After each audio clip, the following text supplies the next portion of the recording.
to Talk Like God Talk. I'm going to continue in the book of Revelation, having that binocular vision to see the beginning and the end.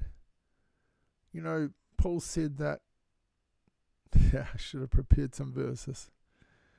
A lot of commentary and a lot of theologians and a lot of eschatology is built around the book of Thessalonians, and about being caught away and the Lord returning with a great trumpet sound.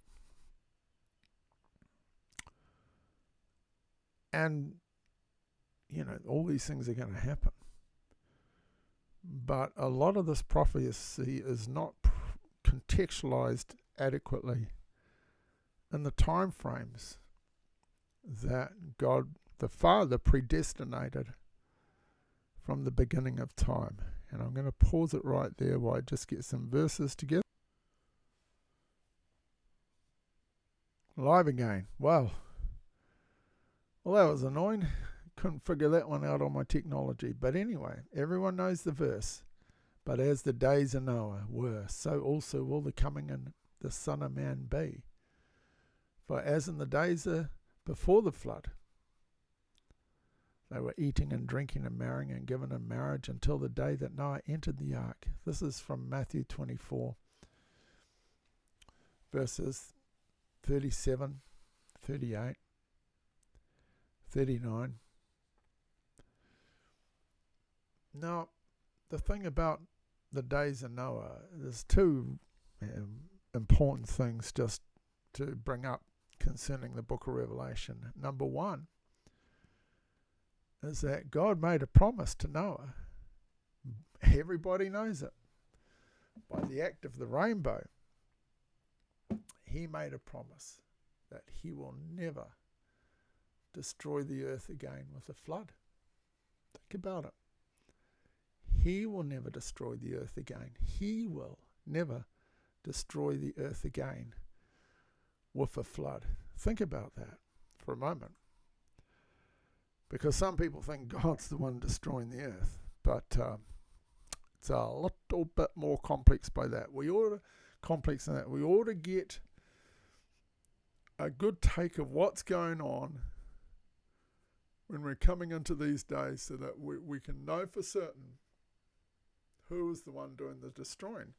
And now some people say, well, Jesus doesn't even know when he's coming back. Well, we won't go there. But if you read back through the book of Matthew, you'll notice that he starts to specify actually how it happens. This is before he's even in his resurrection body. Why? Because he's not even speaking his own words. He's speaking the words of the Father. And so he says, as in the days of Noah were, so will be the coming of the Son of Man. So he really had quite an insight into what was going to happen. Howbeit, we don't 2,000 years later, but we should have a better insight to what's going to happen, because we've got 800,000 words. We've got the time layers of past generations speaking to us. We've got the bones of the ancestors and the testimonies of the prophets speaking to us. We've got this present situation of the world and the way it is at the moment speaking to us. And so we should have a better idea. Now, the second thing about Noah is that the act came, the great deluge came after the boat was all finished, after the boat was built. It says that when Noah and his family and all the animals and all the food supply had got into the ark, let's not do the bulge eye, got into the ark, then God himself came and closed the doors. Noah couldn't even close his own doors. God had to do that final act, shut the door, and that began the first part of the 7 days, and then the 40 days, and then the 150 days that brought about the destruction of the earth. Now, as in the days of Noah. Noah had a building project. He had something to do in his generation to save his family.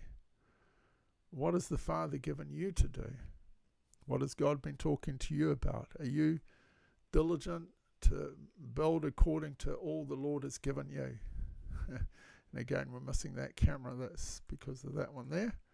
And that's when we go from there to there. Okay. Is the Lord diligent? Are you diligent? The Lord's diligent. Are you diligent to listen to what the Lord has been saying in your generation now? To build a work to the saving of your family. Are you being obedient? That's my other camera. Is that one working? No, you see, that was because this one here, and we get that back up here. And we're working again, I think. So are you being obedient to what the Lord has been telling you? To build something according to what the Lord wants from you, so you can produce what God is telling you in your generation. Do you know God has the ability to bring all the projects together of everyone in the earth, all building together, building by the Spirit of God, building by the mind of Christ. A beautiful dwelling place for the Father. Think about it. We're not building in brick and mortar. We're not building in logs and timber. We're not going to King Tai, purchasing all the cedars of Lebanon.